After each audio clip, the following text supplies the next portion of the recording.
Hey guys, Spaceborn Killer coming back with you. A video about my newly built um, drum kit.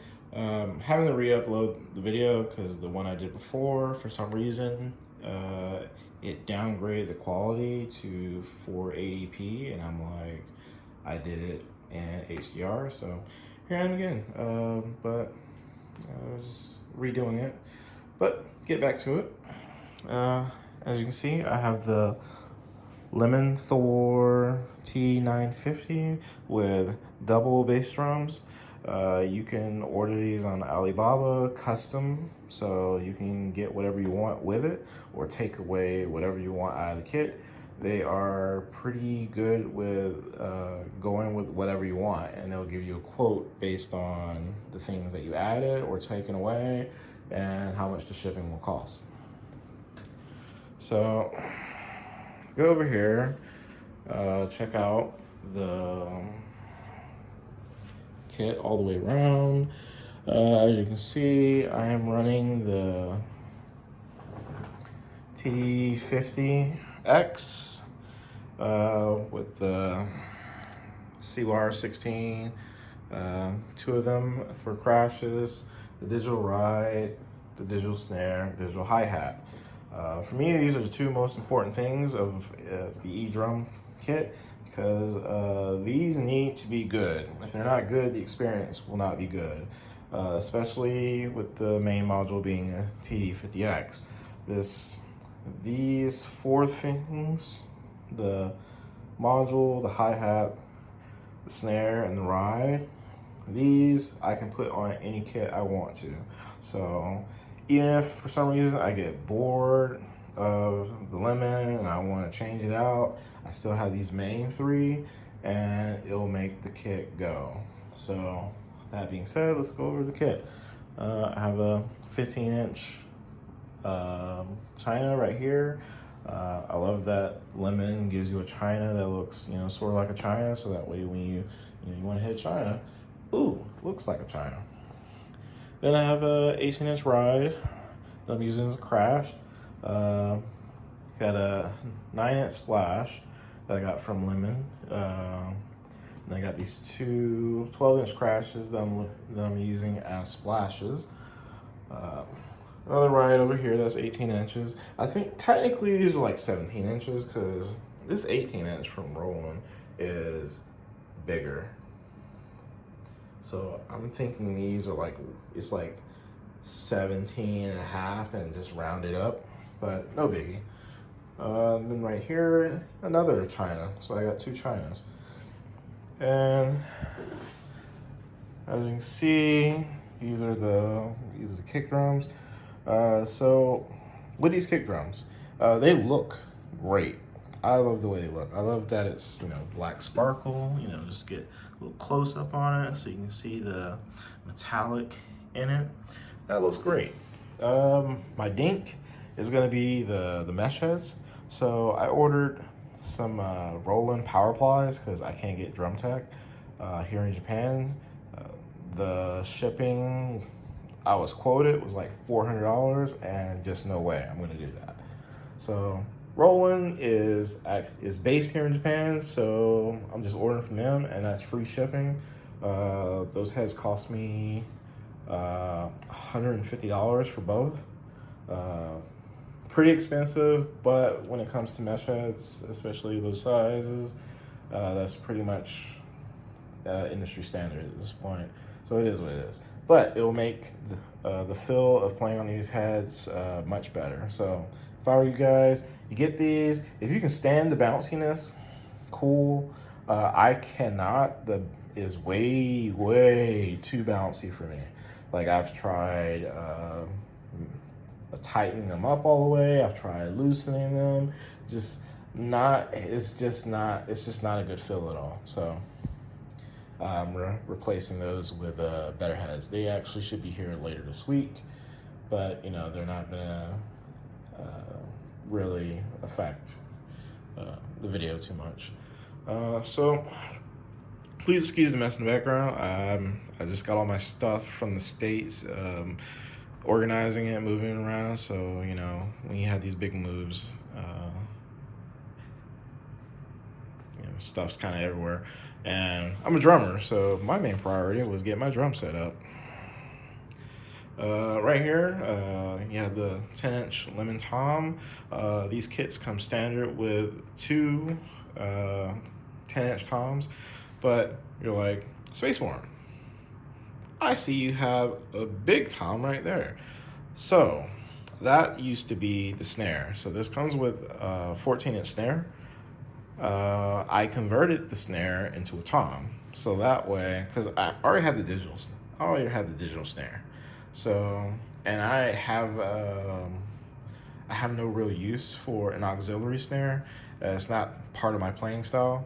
So for me, I was like, I enjoy the visual progression, that you have with acoustics. It also gives you that visual cue, helps with knowing, okay, this is gonna sound different from this and this. At least for me, it helps out because I came from acoustic, so helps marry the sounds with the visuals. And not only that,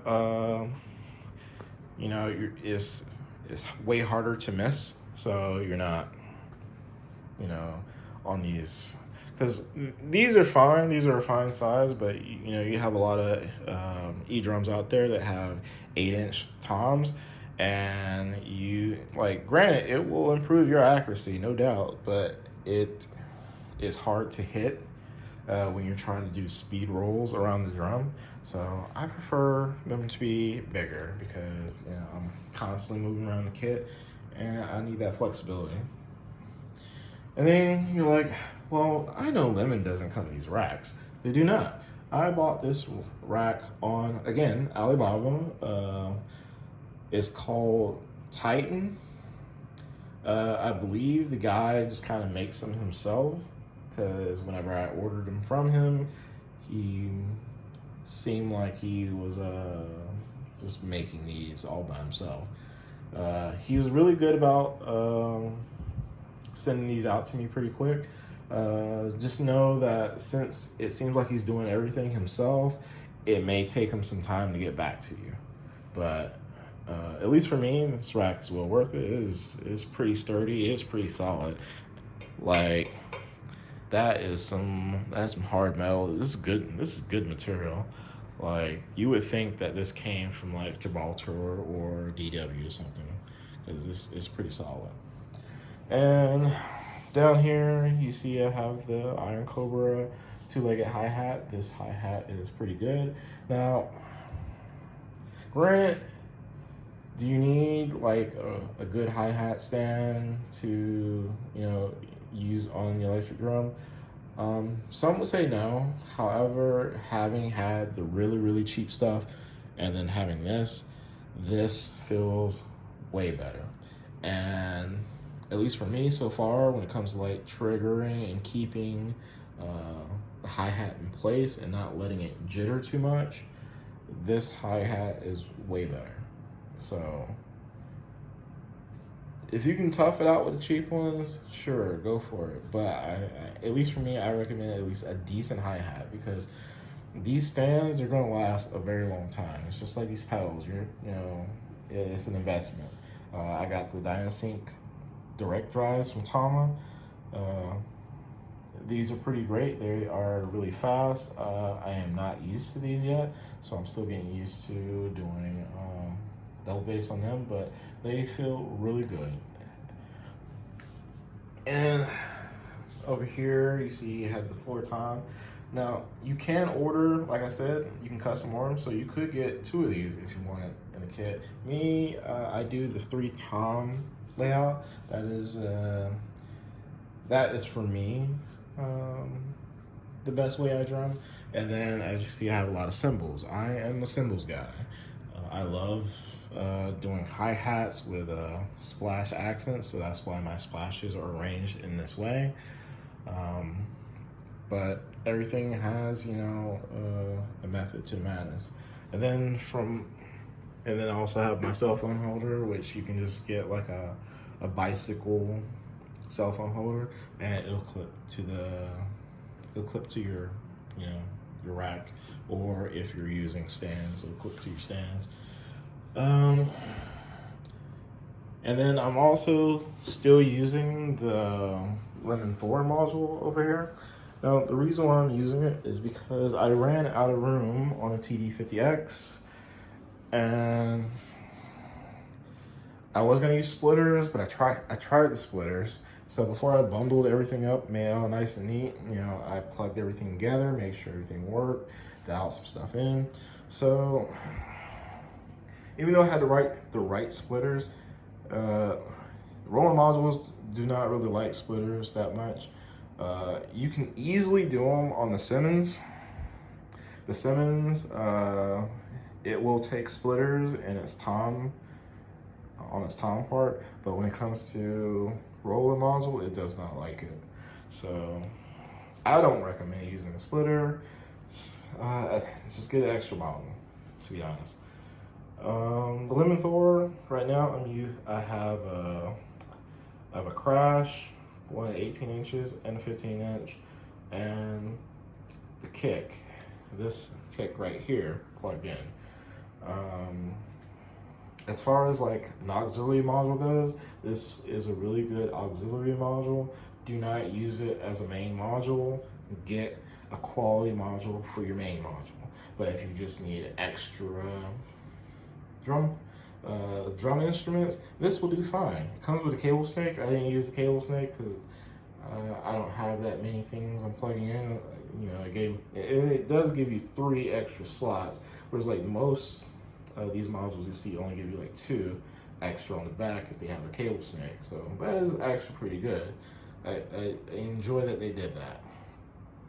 But yeah, so you can get the cable snake, and it triggers just fine in Superior Drummer 3. And in Superior Drummer 3, it maps out the MIDI notes in here exactly to the TD50X. So there's no issue with like trying to figure out, okay, what MIDI is it, what MIDI is in here versus what MIDI it shows up in Superior Drummer 3 as.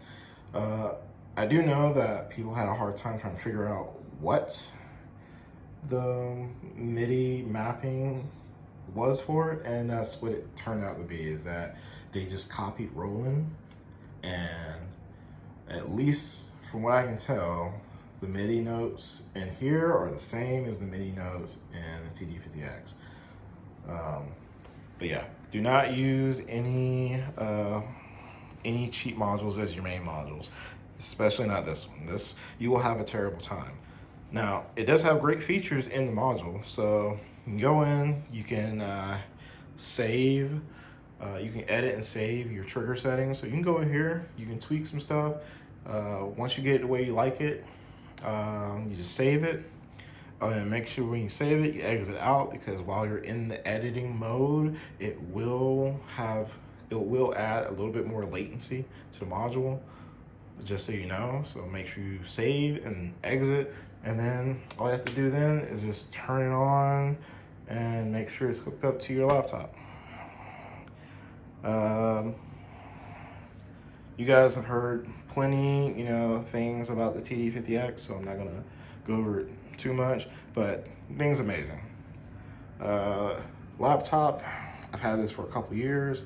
The thing I will say about the laptop is, if you get Superior Drummer 3, make sure you have 32 gigabytes of RAM. 16 is just not enough. There are kits in here that are massive. My kit, with its current layout, is 6.2 gigabytes of RAM that it holds up. There are some kits inside of here that are way bigger than mine, or say you want to stack stuff to, different instruments, then it's going to add to how much virtual memory it's going to take up. So just keep that in mind. If you got Easy Drummer 3, it shouldn't be a problem if you use 16 gigabytes of RAM. So just only if you use SD3. I highly recommend that you get 32 gigabytes of RAM. The other thing is, if you're using Windows laptop and you're having a latency issue, just make sure you go into your laptop and you turn on your hypervisor and your VM support. What that does is, so a lot of people don't know, is that your Windows 10 and 11 kernels are ran in virtual mode. And because they're ran in virtual mode, it needs that extra support software to actually function efficiently. Why they don't set it by default, I don't know. I couldn't tell you, but I do know you turn those things on, you will not have any latency when it comes to your modules talking to your laptop. At least that is my experience. But that's all I have. I just wanted to show you guys the kit. A quick overhead view. If you got any questions, you want to know about some things on the kit that I forgot to mention, just put them in the comments, let me know. You guys all have a wonderful day. Thanks.